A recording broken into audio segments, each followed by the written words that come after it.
I am Clara, a 32-year-old woman who once believed in fairy tale endings.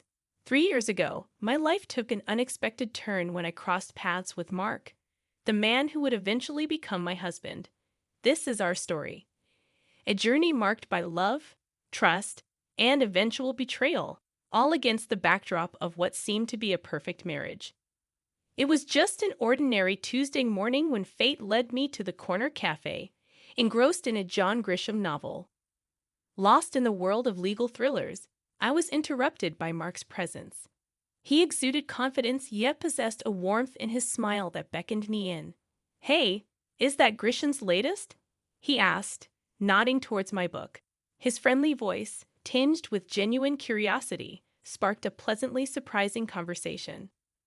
We delved into discussions about our favorite authors, and our conversation flowed effortlessly. In the weeks that followed, Mark and I grew closer. Shared interests in music, particularly old jazz, and a mutual love for exploring hidden bookstores solidified our bond. Mark was charming, respectful, and attentive, making each encounter feel like catching up with an old friend rather than meeting a stranger. As our connection deepened, Mark confessed his feelings one evening along the river, his words carrying a genuine warmth. "Clara, I've never felt this way before. I think I'm falling for you," he admitted under the dim streetlights. A rush of warmth enveloped me as I confessed my reciprocated feelings. Our relationship flourished, and 6 months later, during a cozy dinner at my apartment, Mark proposed. The moment was simple yet profoundly sincere, and my unequivocal yes expressed my belief in our future together. However, the joy of our engagement was soon met with apprehension when it was time to meet Mark's parents. Linda, his mother, exuded sternness with piercing eyes that seemed judgmental. His father, though more amiable, carried an undeniable seriousness, especially regarding the institution of marriage. During a formal dinner at their house, Mark's father brought up the subject of a prenuptial agreement, catching me off guard. Understanding the necessity due to past experiences with a cheating ex-boyfriend, I agreed, but with a condition. I proposed a $100,000 penalty for infidelity, a term Mark respected. Our wedding was a beautiful affair filled with laughter, dancing, and promises of forever. The first year of our marriage felt like living in a dream, traveling to romantic destinations, enjoying quiet evenings at home, and supporting each other's dreams. Mark wasn't merely my husband. He was my confidant and best friend. Following the whirlwind of our wedding, we seamlessly settled into married life, surprising even me with the ease of our transition. Our first year was a bubble of happiness, untouched by the outside world. Our honeymoon in Paris felt like a dream, strolling along the Seine, lost in the enchanting city of love. One evening, as we watched the Eiffel Tower illuminate, I asked Mark, "Can you believe we're here?" Pulling me close, he responded, "With you, I can believe anything. This is just the start for us, Clara." Days filled with laughter, romantic dinners, and promises of a future together created memories that made our bond feel unbreakable. Back home, our days settled into a comfortable routine. Mark kissed me goodbye every morning, and I eagerly awaited his return with dinner. Our conversations spanned everything and nothing, stretching late into the night. One evening, as we cleaned up after dinner, Mark expressed his unexpected happiness, remarking, "I never thought I'd be this happy doing mundane stuff like washing dishes." I playfully splashed water at him, and he laughed, catching it in his hands, saying, "It's all about good company. Marrying you was the best decision of my life." Despite our happiness, external pressures began mounting, particularly regarding the expectation of starting a family. Linda, Mark's mother, would drop not-so-subtle hints at family gatherings, pressing us about when we'd share good news. Attempting to deflect with humor, I replied, "You'll be the first to know when there's news." However, her persistence increased over time, straining me. Mark noticed my discomfort and reassured me, saying, "Don't let my mom get to you. We'll start a family when we're ready, not a minute sooner." Our first year of marriage remained magical, marked by a quiet anniversary celebration at home. where Mark surprised me with a necklace I had admired months earlier. "Happy anniversary, Clara. Here's to many more years of happiness," he said, his eyes shining with love. That night, as we cuddled on the couch, I felt incredibly lucky to have a loving husband, a cozy home, and a seemingly bright future. As our second year of marriage unfolded, the mounting pressure from Mark's family, especially his mother Linda, started taking a toll. It wasn't solely about starting a family anymore. Linda's criticisms permeated every aspect of our lives. Every visit from her became a nightmarish experience for me. One afternoon, as I set the table for lunch, Linda walked into the kitchen and surveyed the spread with a disapproving frown. "Is this what you're serving? A bit simple, don't you think?" Her tone dripped with disdain, and I clenched my jaw, attempting to maintain composure. "I thought we'd enjoy something light today," I replied, but she just sniffed, muttering under her breath about proper meals and good housekeeping. Linda's critical comments extended beyond my cooking. She found fault in everything, from the house decor to how I spent my free time. One evening, while Mark and I were relaxing in the living room, Linda offered her unsolicited opinion. "You know, Clara, if Mark gave me the money he spends on you, I could hire a proper cleaner and a cook." Mark looked uncomfortable but remained silent, which felt like a betrayal. Despite my seething frustration, I managed to respond, "Well, Linda, I'm doing my best here." The most hurtful part was when Mark's attitude began to change, echoing his mother's criticisms in a more subtle manner. After one of Linda's visits, he casually mentioned, "Mom might have a point about the house. Maybe we should consider getting some help." I felt a pang of hurt and frustration, asking, "So you think I can't handle it either?" He backpedaled, but the damage was done. The constant criticisms and Mark's growing detachment strained our marriage. Arguments over trivial matters became frequent, and our once easy conversations turned into tense exchanges. After a particularly heated argument, I found myself wondering aloud, "What happened to us, Mark? We used to be on the same team." Mark ran a hand through his hair, looking frustrated. "I don't know, Clara. Everything just feels so complicated now." That night, I went to bed feeling lonely and misunderstood. Linda's insidious comments had invaded not only my home but also my marriage. I began to question if the love Mark and I shared was strong enough to withstand this constant barrage of negativity. As the third year of our marriage unfolded, a sense of unease settled in my heart. The once bright flame of our love seemed to flicker under the shadow of doubt and mistrust. It all began with a series of phone calls, a name recurring on Mark's phone, Jake. I couldn't ignore how Mark's demeanor changed whenever that name flashed on the screen. One evening, as we watched TV, Mark's phone rang again, displaying Jake's name. Mark quickly silenced it, throwing a nervous glance my way. "Who's Jake?" I asked, attempting to sound casual, but my heart pounded. "Just a new guy at work, no one important," Mark replied, but his voice betrayed a rehearsed nonchalance. Mark's behavior shifted. He started coming home late with flimsy and inconsistent excuses. His wardrobe transformed from casual to sharply tailored suits, and suspicions grew. Working late again. I questioned one night, noticing his dressed-up appearance. "Yeah, big project," he said, avoiding eye contact. "Don't wait up." Frustration boiled over, and one day, as Mark was about to leave for another late night at work, I confronted him. "This isn't like you, Mark. What's really going on?" My voice trembled with a mixture of anger and fear. Mark sighed, guilt and annoyance in his expression. "I told you, it's just work. Why can't you trust me?" I shot back, my eyes stinging with tears. Mark left without responding, leaving me feeling more alone than ever. That night, lying in our empty bed, I made a decision. I couldn't live in this limbo of doubt and suspicion. I needed to know the truth, whatever it was. The next morning, I called a private detective. It felt like a betrayal, but the constant worry and uncertainty were eating me alive. I needed answers, and I was determined to get them, no matter what they revealed about the man I thought I knew. The days after contacting the private detective were a haze of anxiety and anticipation. I felt like I was walking on a tightrope, trying to maintain a semblance of normalcy while my world quietly crumbled. Then the call came, shattering my last hope. "Mrs. Johnson, we have conclusive evidence. I'm afraid your suspicions were correct."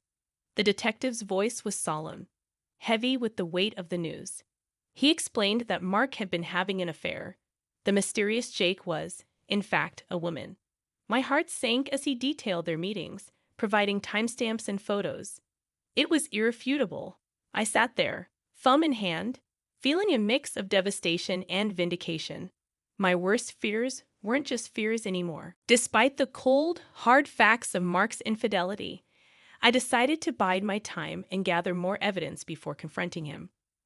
One evening, as I passed by his home office, I overheard a conversation that sent shivers down my spine. Mark was discussing our impending separation with his mother, Linda. "Mom, I'm planning to end it with Clara after your birthday." Mark's voice was devoid of any affection he once had for me. Linda, in her callous manner, responded, "Oh, that's wise, dear. Make sure she gets me a nice 65th birthday present before you drop the bomb." My nausea intensified. Not only was my husband unfaithful, but he and his mother were conspiring against me, planning to use me for one last expensive gift before discarding me.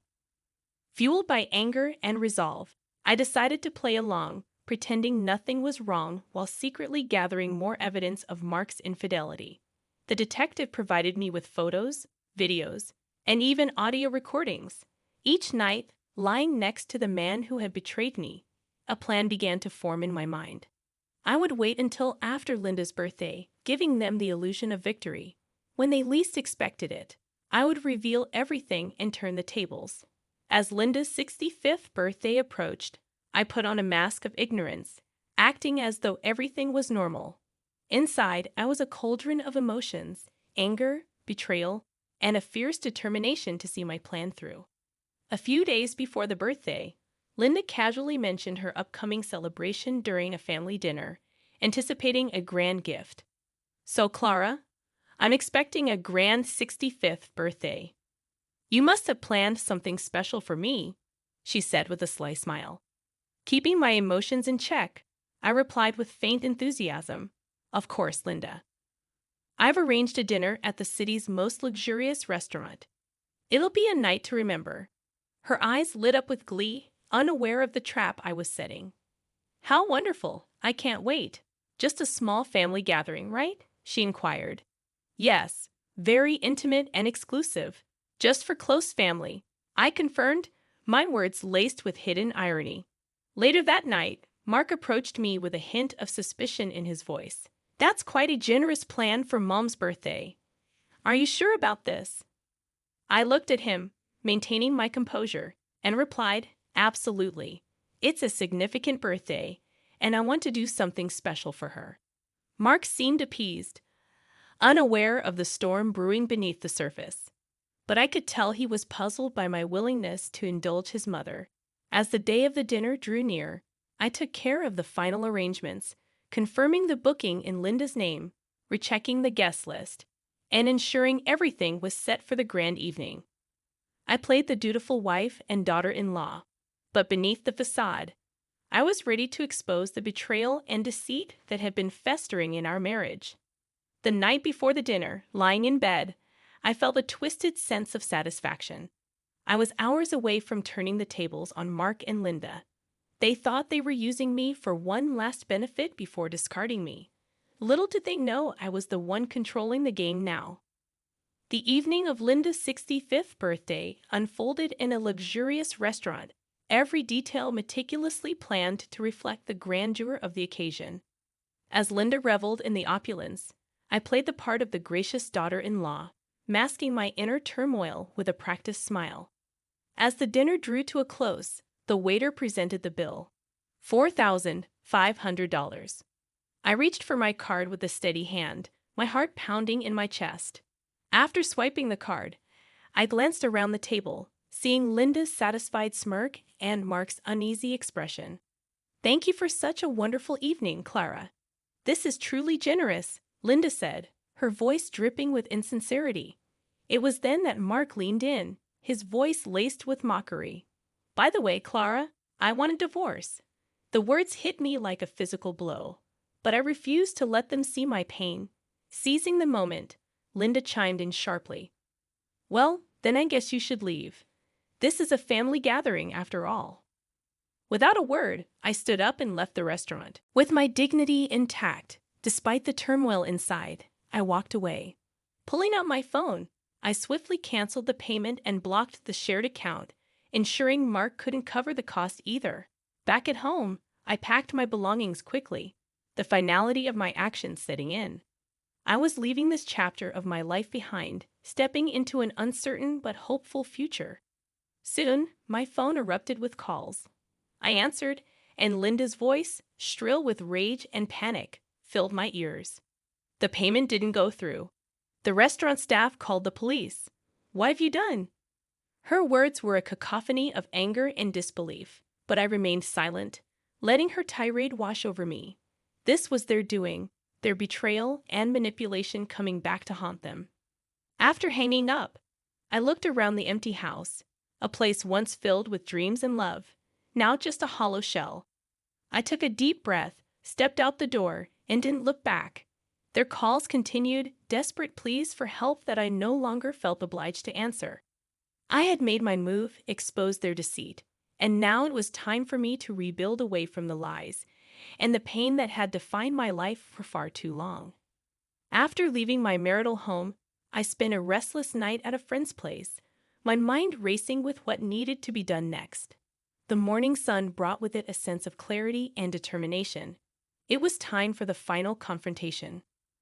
I arrived at the house to find Mark and Linda waiting, their faces a mix of anger and confusion.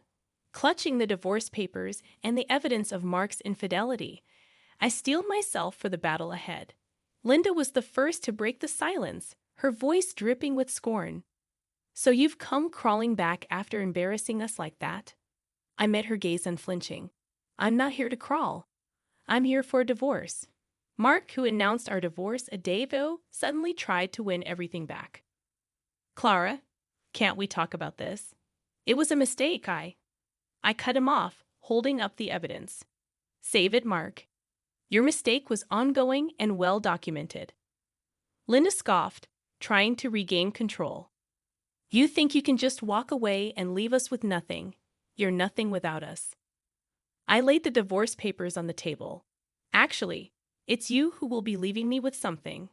According to our prenup, Mark owes me $100,000 for his infidelity." Mark's face went pale, and Linda's eyes widened in shock as they scrambled to respond. I felt the weight lifting off my shoulders. This was it, the end of the lies, the deceit, and the pain.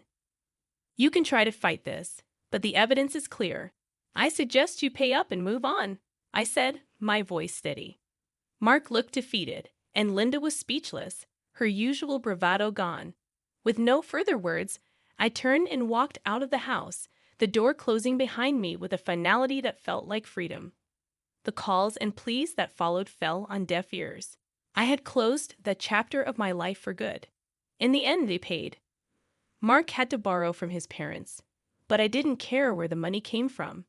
It was a small compensation for the betrayal, but more importantly, it was closure.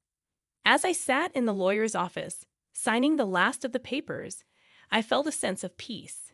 The journey had been painful, full of betrayal and heartache, but I had come out stronger, more resilient. I walked out into the sunlight, a free woman, ready to start anew. The future was uncertain, but it was mine to shape. After all the darkness, I finally felt like I was stepping into the light.